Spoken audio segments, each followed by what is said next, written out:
How to create Crunchyroll account. Hello everyone, I am Bishaka and welcome to our channel Create, Login and Delete. Let's get right into the tutorial. In order to create Crunchyroll account, open the Crunchyroll application on your device first. If you already have created an account, you can simply tap on Login and enter your login credentials and serve through the app.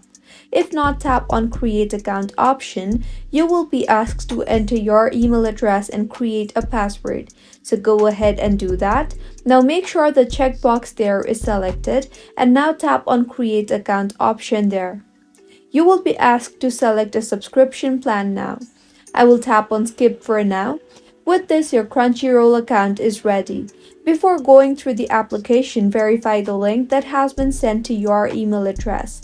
So go ahead and open your mailbox and then open the mail from Crunchyroll. Tap on that particular link and open it in any browser. Your account is now verified and this is how you can create an account in Crunchyroll. If you find this tutorial helpful, do subscribe to our channel. Thank you for staying with us until the end.